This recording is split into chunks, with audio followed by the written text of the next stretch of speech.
umpisahan ulit natin ang ibinigay na video ni JPC. Salamat ulit, JPC. Ayan, nakikita natin na merong harvester ang tawag dyan. O yung tinatawag nila na halimaw. Yung pang-ani ng palay. Ayan, halimaw, tinawag siyang halimaw kasi kita nyo naman yung ginagawa na mga tao ng isang buong araw, gagawin lang niya ng sandali lang. Halimaw siya kasi lahat ng daanan niya ayan, napapatumba niya, nakukuha niya lahat, kaya tinawag siyang halimaw.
Ayan, ganyan ang harvester ang trabaho. Ayan ang blade niya. So, lahat ng daanan niya, nakukuha niya and sinusubo niya dito sa diretso yan dyan sa ano bang tawag dyan? Parang yung panggiling niya, tapos sasahurin na lang nung sako yung palay. So, napakalaking kaibahan doon pag manual. Kaya pabor yan sa mga mamumuhunan, yan sa mga magsasaka na namumuhunan, pabor yan ganyan dahil isang bayaran na lang, harvester lang at 2 tao ang babayaran niya, yung may-ari niyang harvester, ganun, o kung meron silang sariling harvester. Compare doon sa pag manual, marami silang babayaran. So, yun nga lang, marami kasing nawawala ng trabaho pag ganyan. Dahil siyempre, yung iba gustong mag-ani para magkaroon sila ng palay, hindi na sila makakapag-ani kasi ganyan na nga ang ginagamit. Napakasimple lang yan.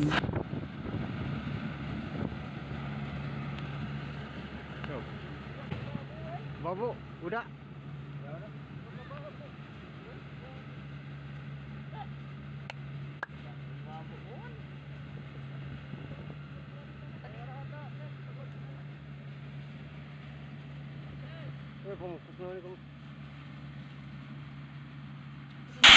Ada. Yung mga bata na yan, naman, hindi naman bata yan eh. Yan, may mga harap sila nagbabantay sila ng mga lalabas na tagambukid.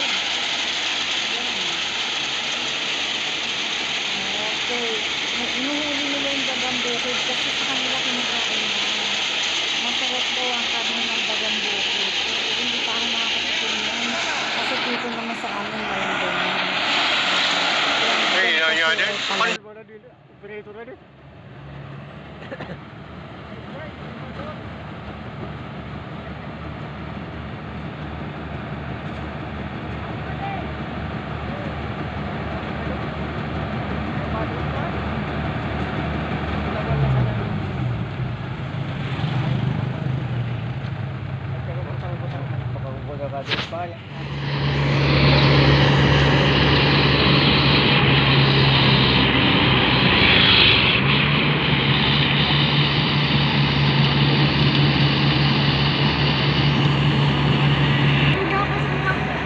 Agta, silungan ni agta, ilin kay agta diyaw. Ilin kay agta.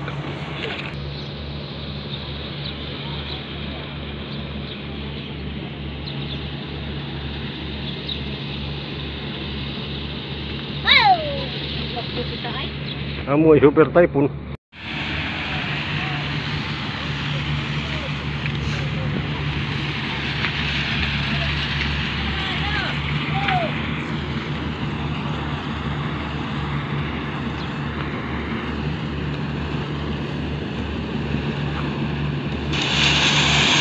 Ayun o, yung mga tao. Ay, nandyan na.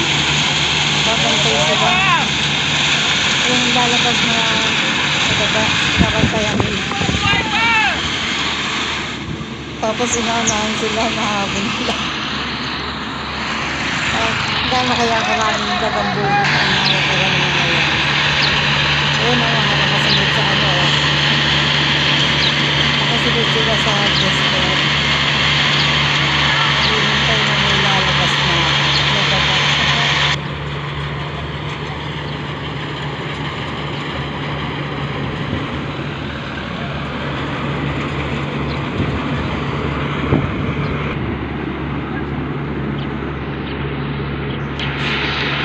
Ayun o, puno na yung sako. Dalian na at ayun na. At pahinga ko, ayun na, hinakot na. Ayan sa gilid ng kalsada. Yan, puno na yan ng palay. Yan ang mga na-harvest na nila.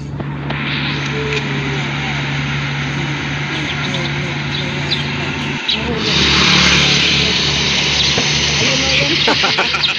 Nakabalik.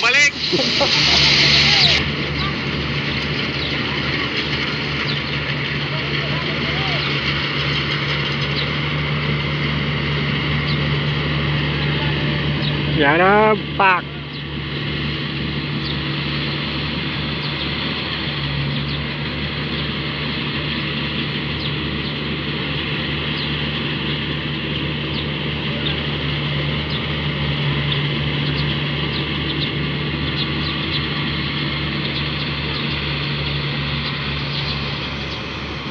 A few moments later. Yan na yung daga, oh. Ito na natin. Sibuyas, bawang. Ahahay! Yahoo! Loya.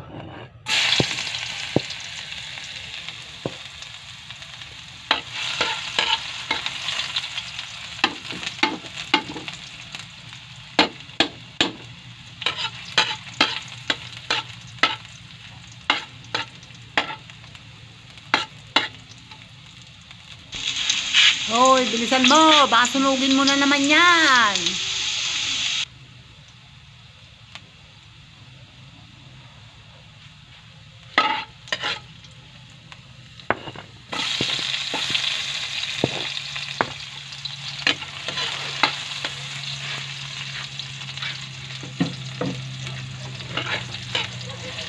Sabi na naman kita, uy, tutong na.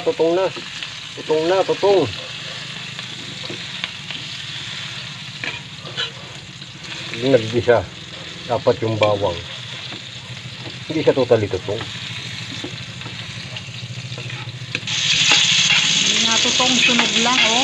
No? Malutong talaga siya para lumabas yung amoy ng bawang. Pero pag hilaw yung bawang, wala. Mahina yung pagkagisa niya.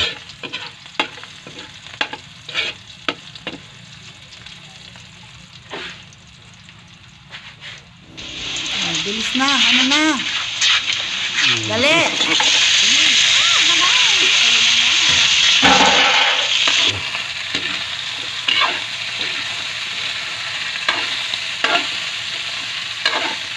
May isang ibon dyan, eh.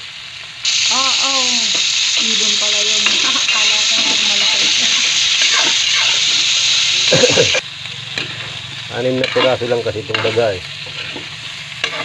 Binili ko ng 20 pesos. Yung 6 na piraso. 20 pesos. Nakapamiyos ka na. Oh, nagyan ng toyo.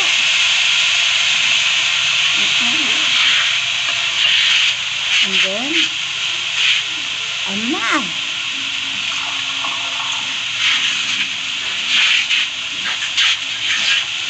Hugasan na, huy.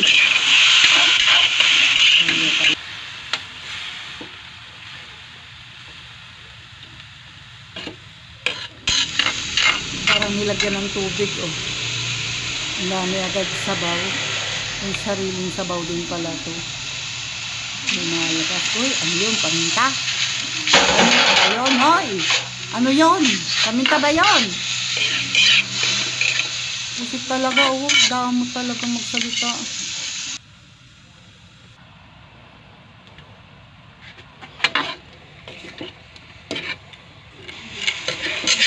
Ayun na, oh. Iga na. Wow, adobo na. Uhuy. O, diba? Meron na para na nakapamiesta dyan. Ay, mukhang adobo na siya, oh. Lasang adobo naman kaya.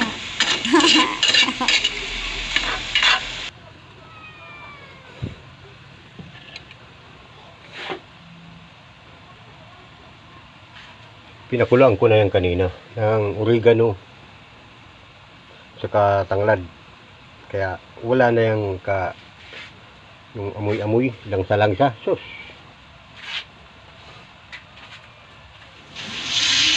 Ah, yun pala. Oregano at saka tanglad. May nasabi ka rin maganda.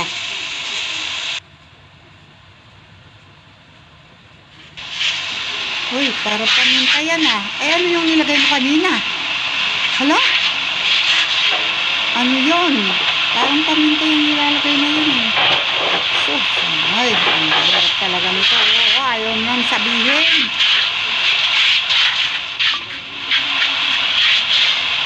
Pero ang sarap ng itsura, oh. Ang sarap ng tingnan. Wow, sarap.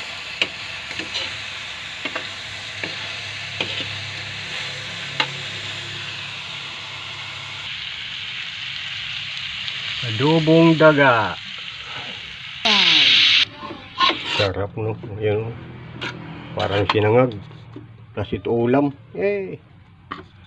Suabe.